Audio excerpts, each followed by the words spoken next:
Hey everyone, this is Chris and Sandy Bent with the Chris and Sandy Show. We get up close and personal, some amazing guests throughout the entertainment industry. And today, like I say on every episode, we got a great one for you. Who do we have? We have Mr. Talkbox, Byron Chambers, with us today. He is the world's top talkbox artist and voice to the intro of multi-Grammy Award-winning song 24 Karat Magic by Bruno Mars, the sampled voice on Kendrick Lamar's Loyalty featuring Rihanna, and just to name a few. He's had 5 number 1 singles in Japan, a 2016 Grammy Award nomination, and is a 2-time Dove Award winner. And we're excited to have him on. So welcome to the show. Welcome. Thank you, Chris and Sandy. Yeah. Oh, love that. Love it. Yes. Awesome. And you know, Talkbox is kind of a tongue twister.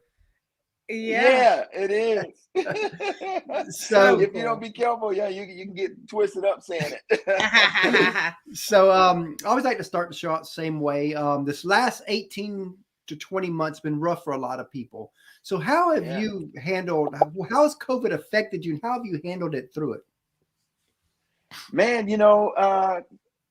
we handled it well. COVID was well for me in particular.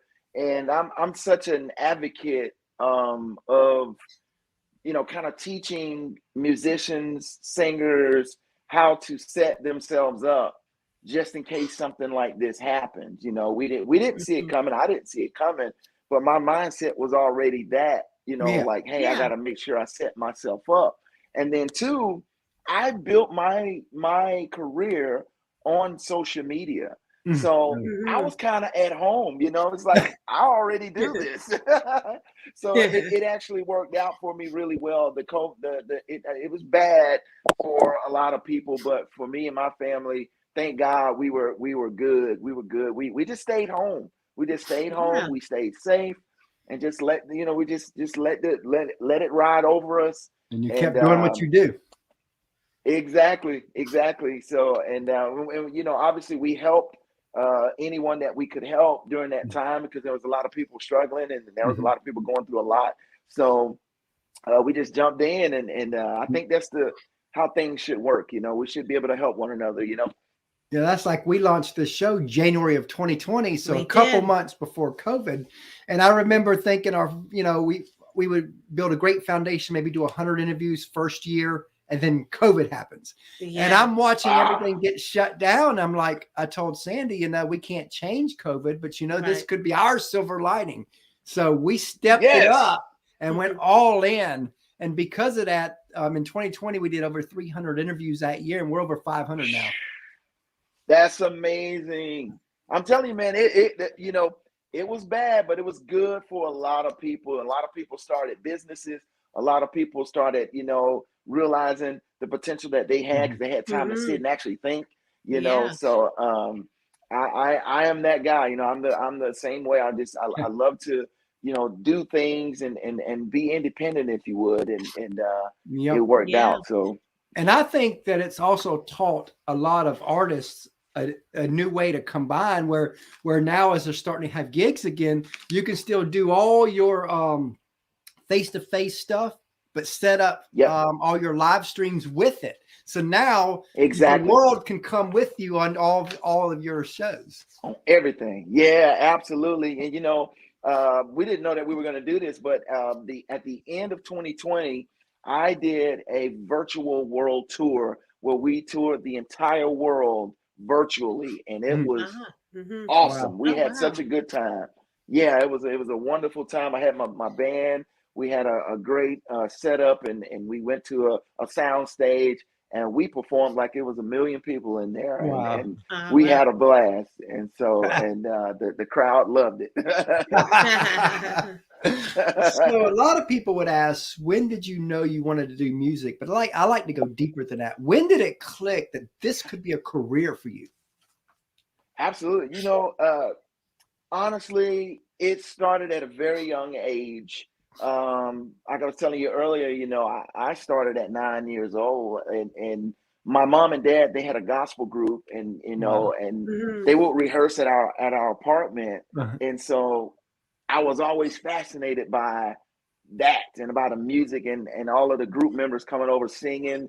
And then one week the drummer, he didn't show up, and my parents had just bought me a little Muppet drum set, you know, the one with animals face plastered on them. So they bought me that drum set, and each week I had been rehearsing with them from my room. And so the drummer didn't show up, so I pulled my drum set. I said, this is my opportunity to show my parents. Pulled my drum set. I pulled it out and I started playing, and my parents were like, oh, this dude he can play actually. Wow. And so that's awesome. That's where it all started for me. Yeah. And so we signed a record deal actually with the label called Champ Records here in Nashville actually. And we recorded a record, and I played drums on it. So my very first recording was on a major label with my parents, and that was just the coolest thing ever. Oh wow! So that's when it clicked for me at about 9 years old. That's when it all clicked for me. You were like, oh, I can, and it probably clicked too, because again, you got parents that were in the music business, so you know it was like no brainer. Yeah, no brainer. It was a no brainer. My mom was a singer. She plays the piano. My dad is an amazing guitarist and singer. And so we grew up around it. They were also promoters. They promoted all of the big gospel shows in town. And so we got to rub shoulders with all of the big bands. It was so cool to do that. And it was just fun. And I just knew this is what I wanted to do. You know, I knew it. It was in my soul, you know. And the great thing is you didn't have parents that say, no, you got to have backup plans and all that. Because your parents knew the industry. So exactly. Yeah, absolutely. And it was just I don't know. I was that kid, you know, a lot of the kids in the neighborhood, they were outside playing and having fun. And, you know, I was somewhere trying to learn how to play the guitar and the bass and the drums. I was just trying to learn music, you know. I had fun, you know, I played basketball and stuff, but I was mostly about that music. And so here I am. I remember I heard someone say one time where they were asked, how do you know if you're supposed to do this? And I remember the person telling them that if you have to ask, it's probably not in you. Woo! I like that. I've never heard that, and I think I'm gonna have to steal that one from me, Chris. I would definitely note that. But think about it, like what you just said. You know, you just knew. I mean, there was no. Well, am I? You know, you just knew. Yeah. It is a thing where I believe. I hear Steve Harvey. I love Steve Harvey. He says a lot of great stuff. He's my ideal guest, my dream guest. You're gonna get him, so we're gonna put that in the atmosphere. but he said, you know, find that God-given talent that you do effortlessly. If it's effortless to you, then that's your talent. That's what you're put on this earth to do. And it's just like that comment you just said, that statement you just said. That's what it was for me. I was naturally like drawn to it. Like I was literally like, oh my gosh, I want to play the keyboard. I want to sing. I want to play the guitar. I want to jump around. I want to do it all. And so it just naturally came to me. And so, you know, you look up now, here I am.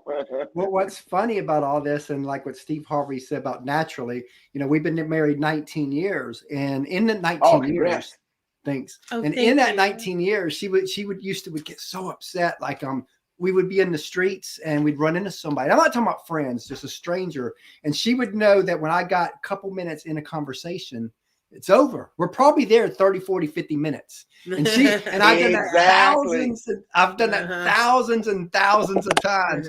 And now we look back and we're like, okay, this was meant to be here. Yeah. It was meant to be. You are a natural, you know, you're a natural at this, and thus now you have your show. It's inevitable, you know. Once people, you know, come to grips to, hey, this is who I am, this is what I do, I'm gonna, you know, just walk into it. So yeah. You know, one of my motivations too is like, you know, because again, you know, we always want to rise no matter where you're at.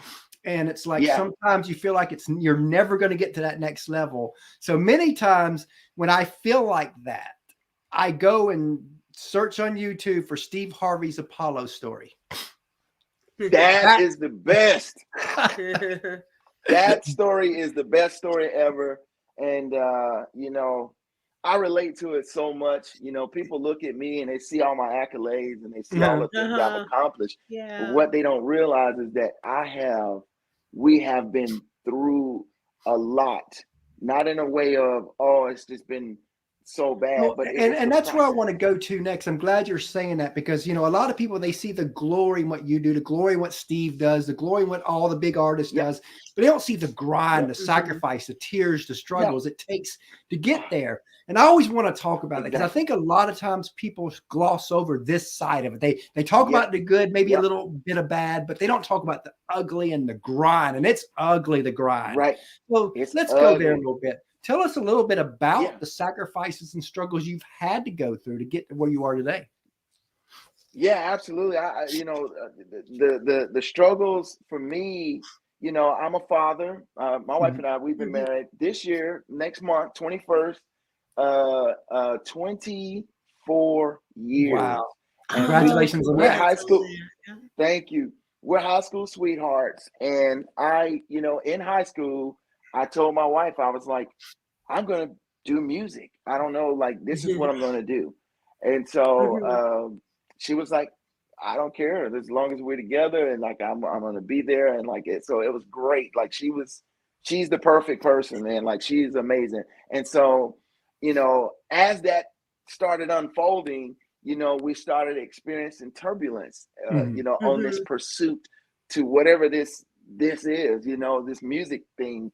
And so, you know, a lot of younger musicians, we come out very zealous, and we're like, I can conquer the world. I can do this. I can record this, and boom. And then when you get that first rejection, like when someone says no, like when I went for my record, every record company that I went for, because I thought I'm like, oh my gosh, nobody is doing this. This could be a no-brainer.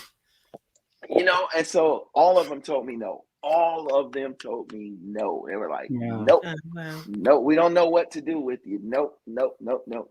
And so I faced that so much, and it made the grind for me that much harder. I had to take extra routes to get to where I was. But the cool thing about it was it developed a work ethic in me that is unmatched. And that's the thing about process. Like Will Smith says. Yes, exactly. Like when it comes to the talk box, I love what he says. He's like, nobody's going to outrun me on the treadmill. Yes. You know what I'm saying? Like, I'm that guy on the talk box. Nobody is going to nobody is going to outrun me on the talk box. And so I just stayed down. You know, I kept my head down. I kept working. I was discouraged along the way. I was very discouraged along the way. There were many times where I wanted to quit. There were many times where I had actually given up. And so we just, I thank God for my family and my wife and people encouraging me. And here I am, here I am. The struggle is real though, but embrace it. That's the main point I would like to drive. Embrace the struggle, embrace that process, because that's like your muscles getting built. Like if you don't go through something, or if you don't use your muscles, then you won't get strong. You'll stay at one level. That's like, I remember hearing someone say, marry the process, divorce the results. Yes. Oh, that's so good. I love that. Marry the process, divorce the results. That's great, because that's exactly what I did. I started when I started doing my acapella videos was kind of like the breaking point for me. At that time. I was, everybody was saying no to me. Everybody, like all the labels, I wasn't getting opportunities that I wanted. I said, well, you know what? I'm going to create my own lane myself. Oh, wow. I'm going to do it myself. And so I started doing these acapella videos. And next thing you know, I started going viral on YouTube and Facebook. And then next thing you know, all these famous people started hitting me up. Hey, we want to work with you. We want to record with you. Oh, wow. And it just kept going. It just kept going.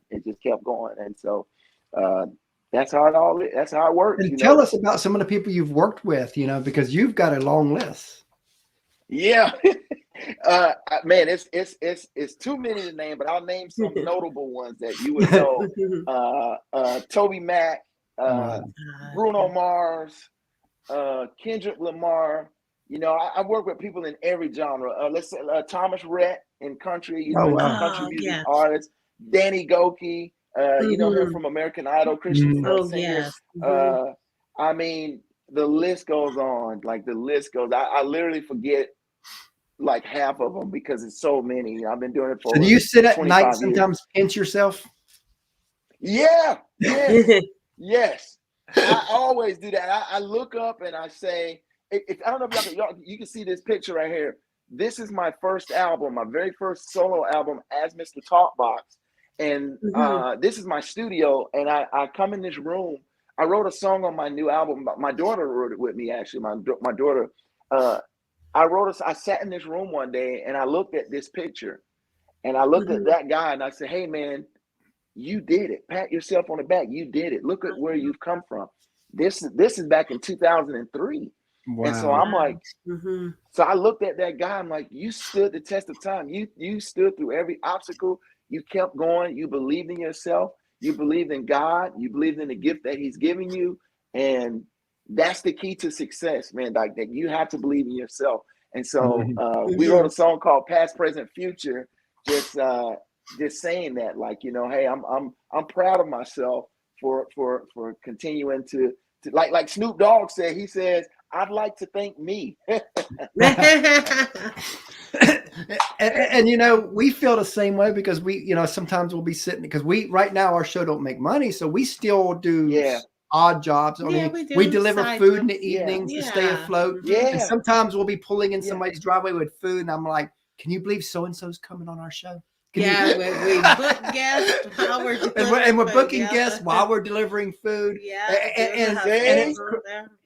and it's real crazy hustle. because when we first launched, the show was actually an up and coming country music show.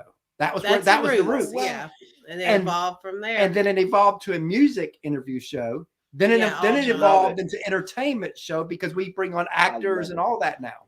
Mhm. Yes, man, that is so good. I love these stories so much. It encourages me, and I am grateful that you guys are doing that. Like, and that's the thing. Even at my level of success, like it's still, you know, it's still work. Like that's the one common denominator that we got to work. We got to do something. We got to give. Like I said, one of my songs from this album, one of my favorite songs I've ever written.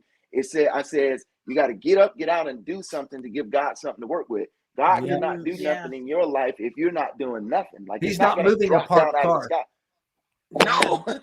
Yeah. No. So we have to give him something to work with.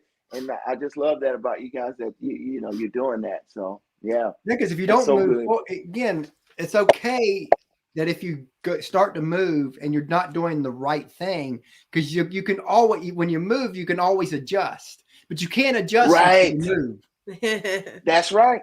Woo, man. That's good stuff right there. Yeah. So I'm excited about it. You know, it's you know, I'm definitely married to the process at this point. Like I continually see that. Like you know, we experience like every time we get no's now, like if we get a no now, it doesn't Mhm. hit me as hard because I'm like, Yeah. it's all right because God has something for me.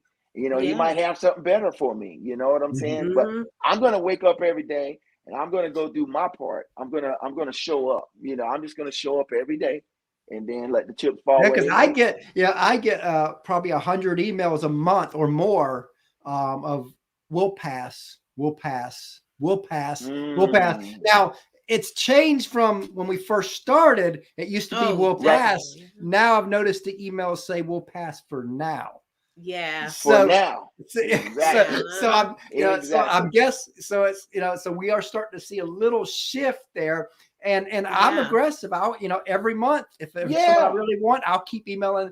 Oh, I definitely. I Yes. remember we got Scotty McQuarrie, and I truly believe now he may correct me one day, I but know I Scotty. think his marriage, I mean his manager probably got tired of me because every month I would email, and Yeah. finally See?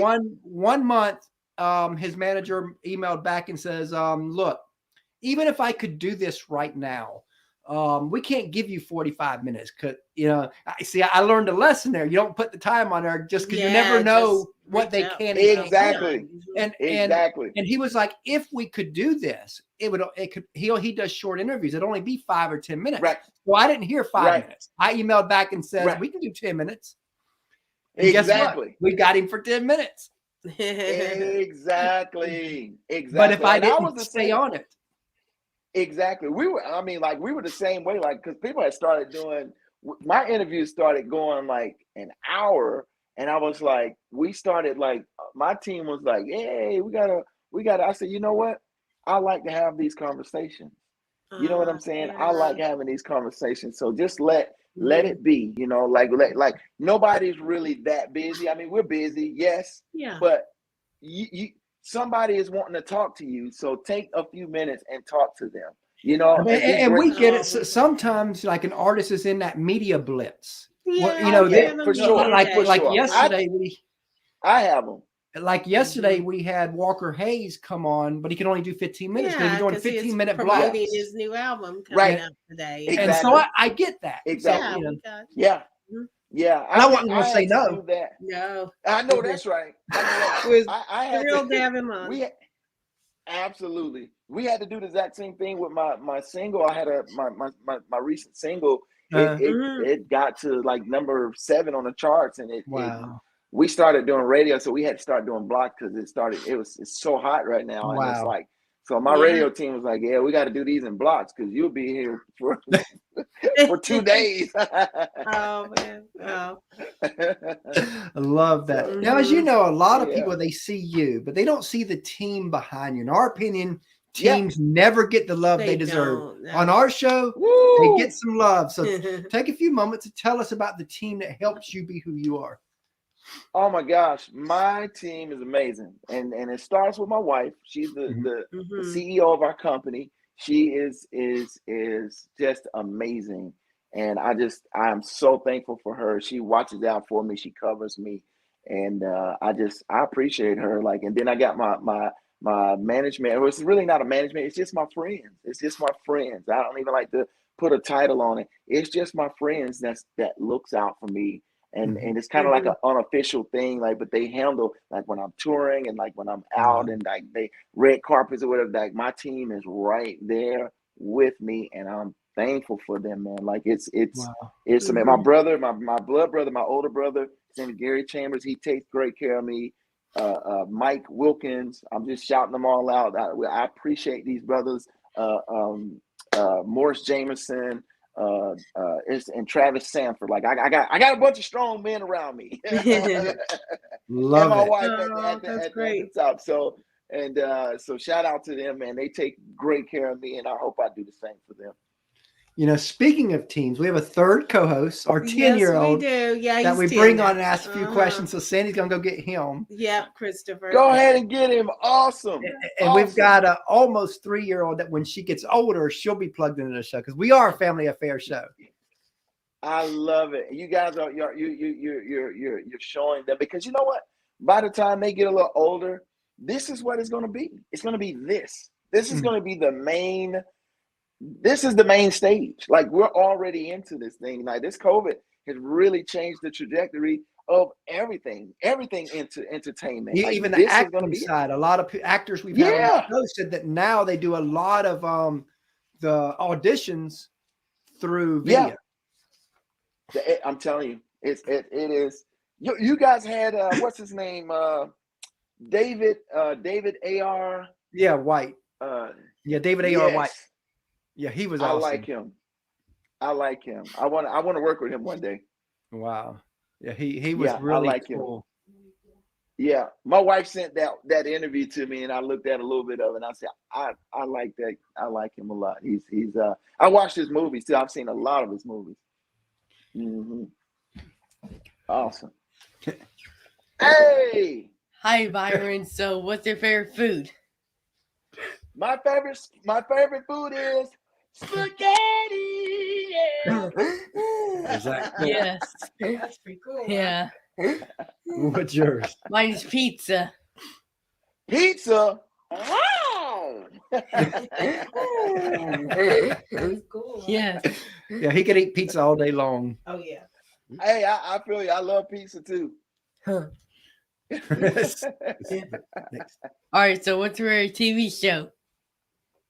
Favorite? Oh, my favorite TV show. Oh Lord, what is one? That's a hard one for me. I love a lot of TV shows. Let's say there's this new show that just came out that I just started watching, and it's called Queens.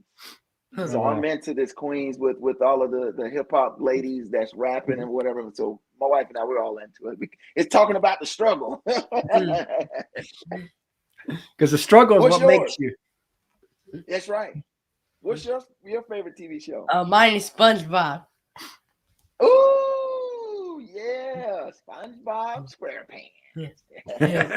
And what's been cool is because he does watch a lot of Nickelodeon and Disney shows. We've been able to bring on quite a bit of people from his shows on our show. Oh, that's super cool. That's super cool. Awesome. Okay. So, what's your favorite movie? My favorite movie. Oh man, that's another hard because I'm a movie head. I'm gonna go with let me see. Spider-Man. The new Spider-Man is my favorite right now at this very moment. Like that movie was, oh my gosh. Love it. And yours? Mine is the Minions movie.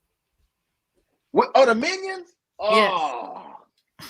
I love the Minions. They're the funniest thing ever, man. I love the Minions. They've built a cool brand, I tell you, a strong brand. Yeah. Oh, completely. All right. Bye. Thanks. It's funny. He's got a meet green you. jacket on, Jacket, so it's like Oh yeah. so it's blending into the green Yeah. screen. It's blending into the green screen. Yeah. All right. Bye. Bye-bye now. Good to meet you. He loves to be on every show. So Oh, one that's of our so cool. one of the commenters said, "Can you sing?" Oh yes. Like with the talk box sing? What? Tell me what you want. You want me to sing, or talk box sing? I can sing. I Do a mixture of can both. definitely. Yeah, do some of both. Huh? Oh, okay. What do I do? Yeah, Let me when see. you have guest comments, they put you on the spot. Yeah, they do, and it's cool. It's cool. Let me see. I feel something good inside him. This is one of my songs.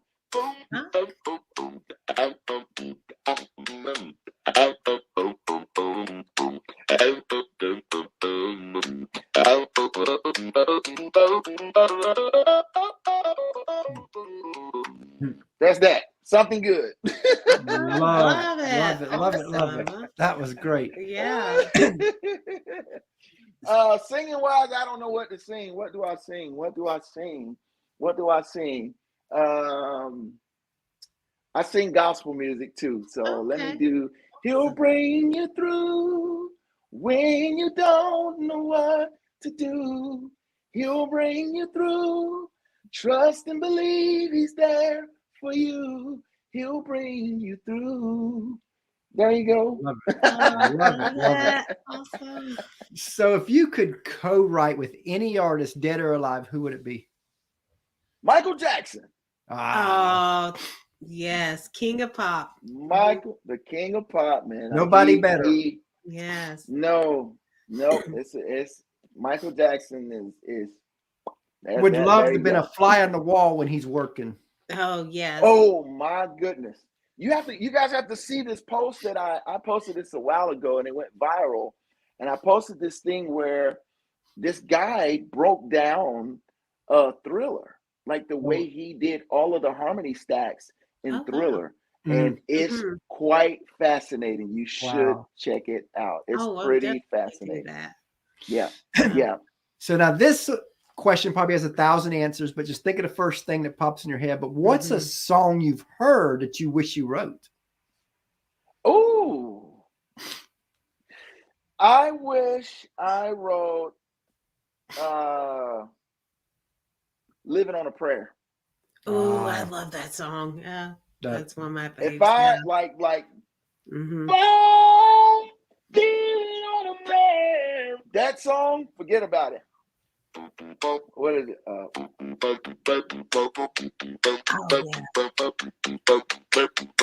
Man, that song, like when you hear it in the stadiums, like it's just huge. It's so big. Yes. Like I love that song. Yeah, love that. Mm-hmm. So back in 2015, we got to interview Kelsey Ballerini before she was Kelsey. We did, yeah.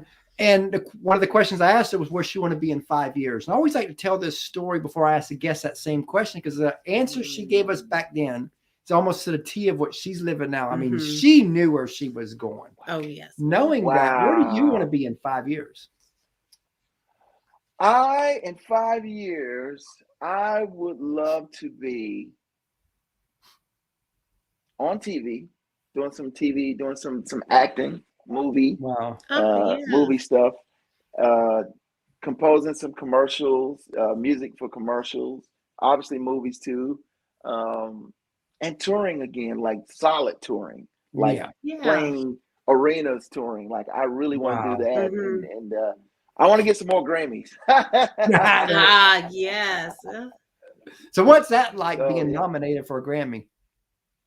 Well, I actually got 4. I have 4 Grammys. Oh, 4. Oh, I didn't read that. Yes. Oh, that's amazing. Wow. What's that like? Yeah. Yes. What's it like? It's amazing. It's amazing to say the least, and it's surreal. Like you know, when I hear when 24 Karat Magic came out, and you know, when that song came out, like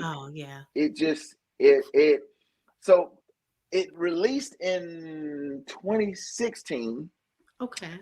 And it released like October 7th or 8th or something like that. It was on Bruno Mars's birthday, which I'm releasing my new album. You guys are getting an exclusive. Awesome. My new album is dropping on my birthday, actually. So y'all just got an exclusive. No one knows that. But awesome. So but when I heard that song, you know, it came on and it came out or whatever, and so we heard it. But the very next day, that very next night rather, Bruno played a show. I don't know if it was in Boston, Massachusetts. It was a big arena, and they played it for the first time. Now this was like less than 24 hours than the album, with the song being out. And so a fan captured the moment, and they tweeted it or put it on Instagram and tagged me and said, "Listen, it's you. And when that thing came on, I just sobbed. I started sobbing because I thought about the process. I thought about the process. Like all the work. Look back at this. Yes, I look back at this guy and said, had you to stop, you wouldn't have made it to this moment right now. And so I started sobbing, and I was so happy. My wife thought something was wrong, but the feeling of just joy was all over me, because the entire world, which that song is over 1 billion, I don't know how many billions of streams is that now.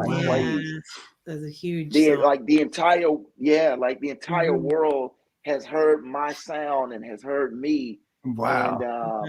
And now I see it in movies, I see it on commercials, I see it. It's so rewarding, and it's so humbling, and all those Grammys came along with it. So I'm thankful.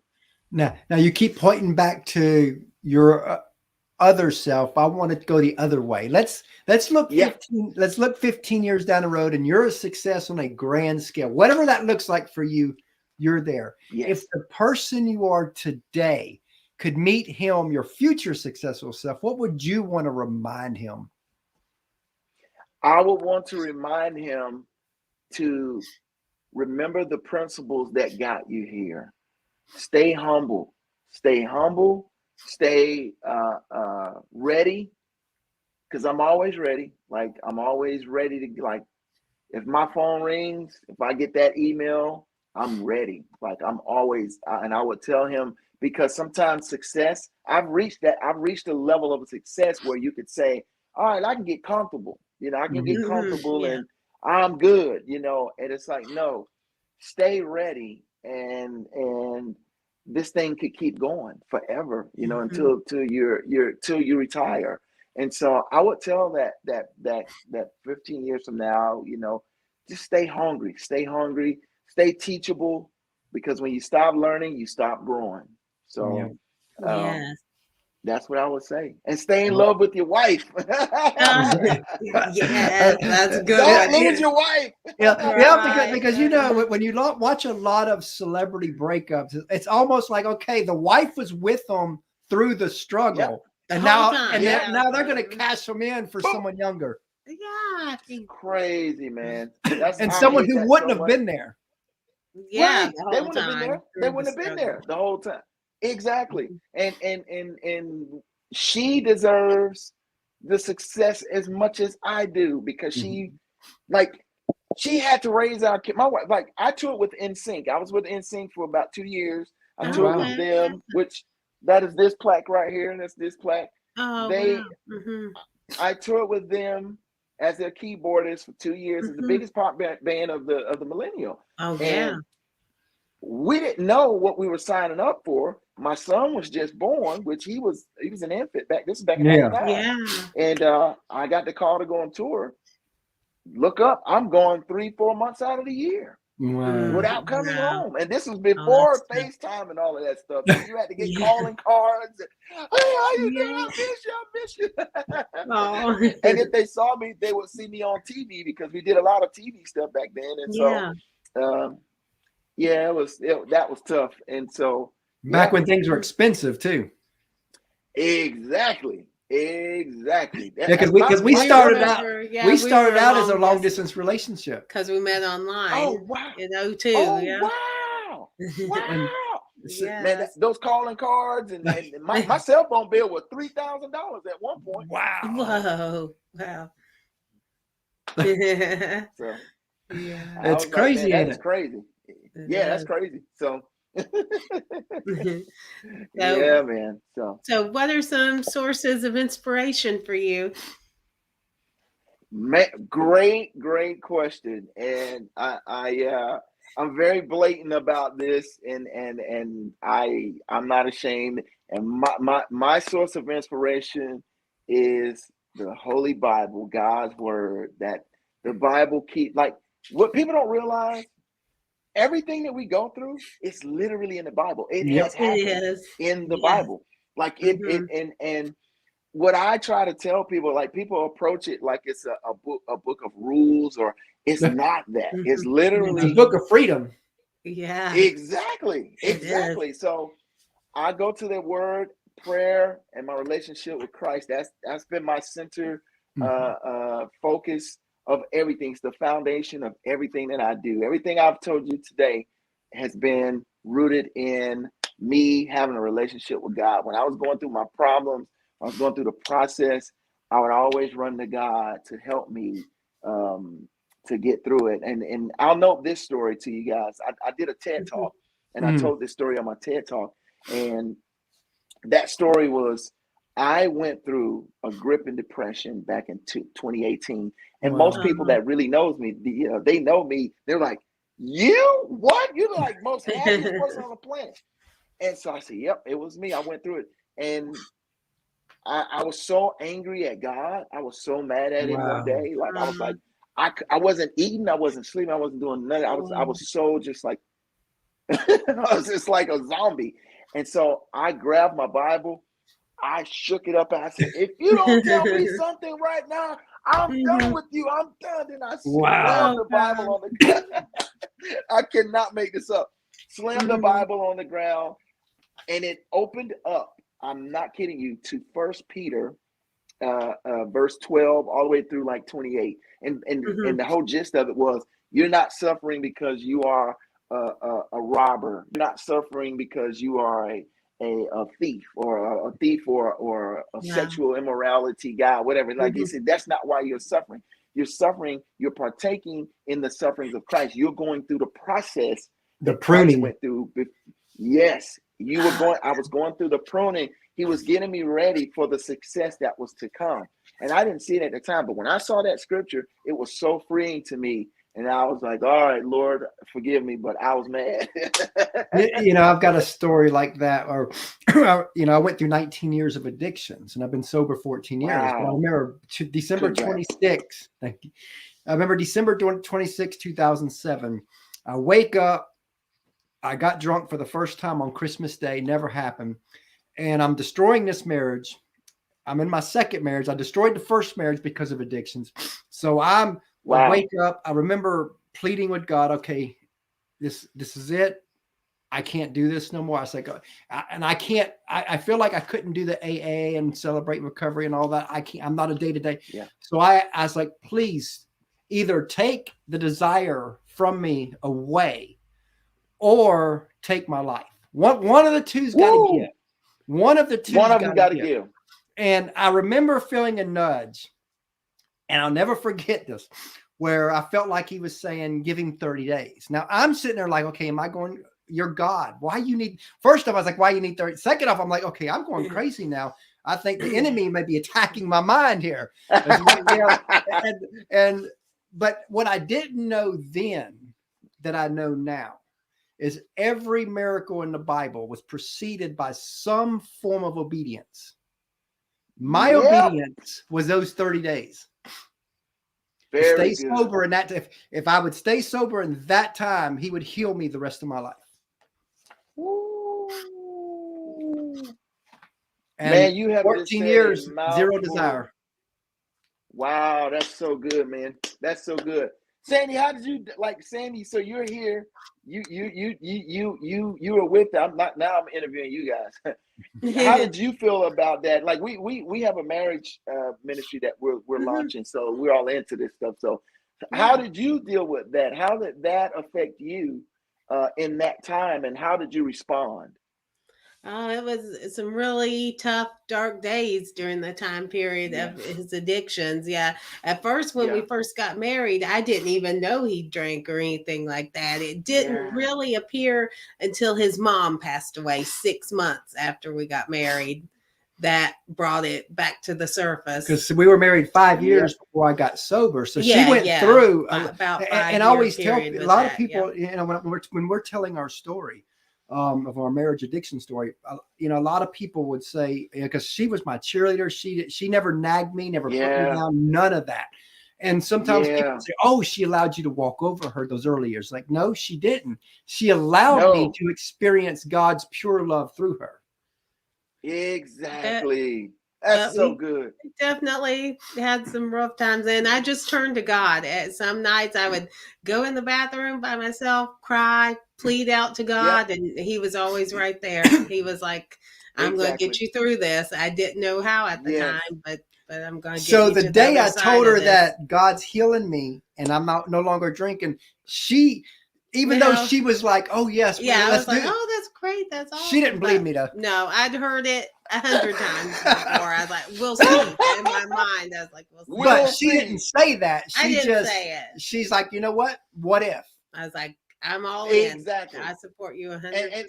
And oh, that's so amazing, y'all. Like us guys, we're knuckleheads. We are knuckleheads, especially when we were not trying to hear from God. We're just hard-headed. And I think you did a beautiful thing by doing that, and I think God has given women a gene in them that is just different. It's just different, and I love hearing these kind of stories. So Oh, thanks. Amazing. And what would you like for your legacy to be in the music industry? What would you like to be most known and remembered for? The joy and encouragement that I bring, that's something that naturally God has given to me. It's my gift. And I just want people to experience that. And the joy of the Lord is our strength. That's something I stand on as well. Getting back to the Bible. And if we don't have joy, we don't have strength. You know what I'm saying? And that's what Satan is after. He's after your joy. If he could steal your joy, he could steal your thankful heart. If he could steal your praise, if you would, then guess what? He's got you. Like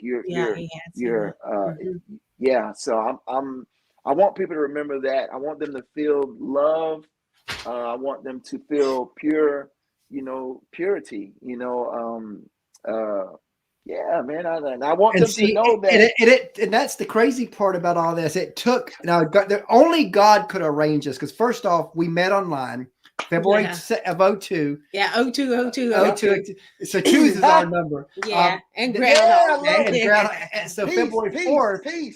So so February 4th, we set a wedding date. I mean, not wedding date, but we met, talked on the phone for the first time. Yeah, first phone call. February 18th, we set a wedding date. 16 days later, we set a wedding date, and then March 4th, we met in person. So we were meeting in person to see who we were going to marry. Now, not only that, but because of my alcoholism and drugs and all that, I was as wild as you could get. I've done everything you could name through the years. And I was a preacher's daughter, complete opposite backgrounds. Now she was a real preacher's daughter, where she was her. She didn't have the fear of God; she had fear of mom. Oh yes. Oh yeah. Because he was my first boyfriend. All that. I was first boyfriend and everything. Yeah. There's no way that. Again, I know some people don't believe in God, but there's no way you can convince me that this could have happened. And for us to have a successful marriage the way we have. 19 years. That's what I say. We could talk all day. Let's just look at the facts. Okay, let's look at the facts. Everybody can talk, can deny, but look at the facts. And like you said, same thing here with me. Like, all of this couldn't have happened without God. Like, no one could tell me back here when I did this that I would be on one of the biggest songs of all time. Now they're naming my intro. They're naming my intro as probably one of the best in the history of introductions of a song. And so no one could ever convince me and say God is not real, because the way that all happened, the way that the 24 karat thing happened, that was just like, whoa. So that's like I get emails or private message on social media a lot of times from people who do podcasts and shows, have been doing 5, 6, 7 years. And they're like, how are you getting some of these guests? And I'm like, because again, we're only 2 years old. We're not big yet. We're growing. We have no background, no radio background, no TV, no backing, no nothing. And I'm like, it's all God. It's God. I mean, that's the only. That's again. I'm like, I don't know why it's happening. I just know it's happening. Yes. Yes, absolutely. And we're running as fast as we can. I love that. And see, that's what it's about. Like you getting up and you're giving God something to work with. That's why I tell everybody, just do something. Do something toward your dreams, your passions. That's the only way this thing is going to work. And so you guys are doing it. I'm doing it. And here we are. It's a blessing. Yes. So as we come to a close here, let's say you have a friend of yours and they have something special in music. They feel called to it. They've played maybe a few shows, so they're still getting their feet wet on the performance side, but they, as Simon Cowell would say, they have the it factor. What advice would you give that specific person to kind of help guide them the next few years? Yeah, absolutely. I would tell them to stay consistent, don't grow weary in well-doing. For in due season you will reap. That's my life verse. Faint not. Yes, like you gotta keep going. 6:9. Galatians 6:9. It's like you gotta keep doing this. Like, I put out so many videos and it didn't really click until I did this one video. I did a remake of a Roger and Zapp song, I Want to Be Your Man. That's the song that got me on the 24 Karat Magic, actually. Wow. And so like Bruno Mars saw that. That video went completely viral. And Bruno saw it, and he started watching me for a whole year. He started watching all my videos. Oh, wow. And then I got the call. Yeah. So my point is, do your best. As every time you hit the screen, every time you go play live, every time you put a record out, let it be the best you could possibly be, because you never know who's watching. We live in a different situation now than it was back then, back in the 70s, 80s, 90s, where you got to really push it out. But now you got this. You have social media. You just put your stuff. You don't know who's watching your stuff. I've gotten called from some of the biggest artists, Jay-Z, Beyonce, like all because of me putting my stuff on the internet. Wow. And so just I would say to them, because you never know what's going with YouTube, and that's what I love about YouTube. Yeah, is you never know what's. I have a friend of mine that had a doormat YouTube account. He only had like 2 or 3 videos on it from 3 years ago, but he never touched it again. He does other stuff on Facebook and all that, but never touched YouTube. And all of a sudden, one of his videos went viral like about 6 months ago, and he kept showing stats every day. He's like, you got to see these stats. I mean, it was like all of a sudden it went from nothing to like 500 subscribers back then. That's what I'm saying. To then 5,000 subscribers in one day to 20,000 subscribers within a week. And he's just sitting there like, he's like, I have no idea what happened. Yeah, exactly. He just dropped it and that's what happened to me on TikTok. I don't know what I'm doing on TikTok. I'm 40. I'll be 46 this year. Like, I'm not trying to keep up with all this young stuff. But I got a TikTok account, and there were some young Talkbox players. They started putting up my videos and saying, this is the guy that inspired me. This is the guy. So we started getting all these things. And then I posted this video is so dumb. It was a guy, some kid was trying to, he was sticking his hand through the you know how you have the little mail slip drop thing where you can slip the mail in the door. This guy or this girl was sticking her hand through. A guy walks out with a bat and goes, "Pow!"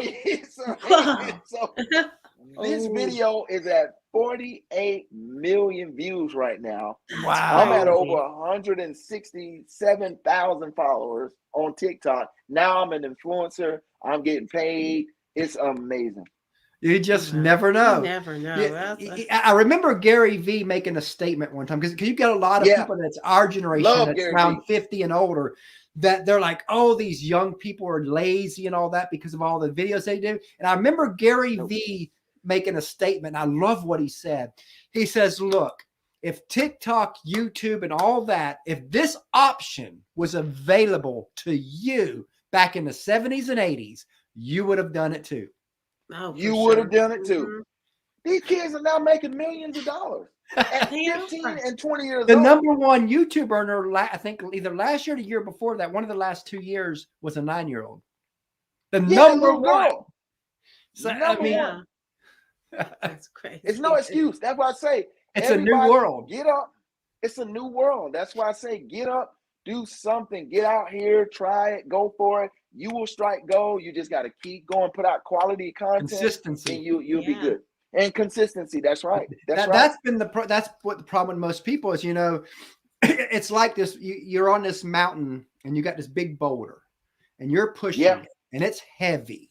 And you can't, and it's so big, you can't see in front of it. So you don't know where the top is. All you can do is keep pushing. Right. If you look back too long, you'll lose that momentum. So you can't really move. All you can do is hunker down and push and push and push and push. And one day that boulder will roll over that top of the building. And then you can jump on it and roll to the next mountain. Yes, absolutely.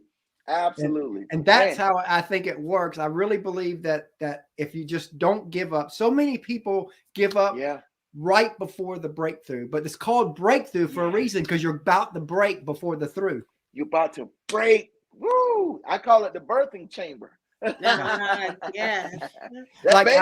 we're calling our year Breakthrough 22. I love it.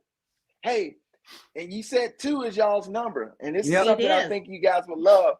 2022 has 3 number 2s in it. Yep, 222. Yeah. You guys are. This is y'all's year, man, and numbers mean something, man. A lot of people don't think so, but the numbers really do mean something, and so. And this is also October 5th will be our 20th wedding anniversary. It will. Oh, that's great. That's so awesome. Oh my God. So seeing all like again the 2s. Yes, and we have 2 kids. We have 2 kids and see, it all works. It all works. It all works out. Wow, that's good. That's good. That's really good. So tell everybody how they can find you. Yes. Yeah, y'all can find me on Facebook, Instagram, Twitter, Snapchat, Lord have mercy, YouTube, MySpace. That for those of you who are on MySpace.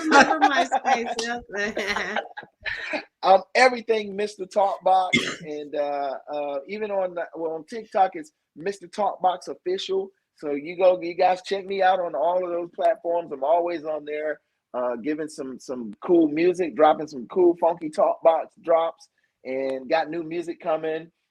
If you haven't got my last album, you got to go get it. It debuted at number 4.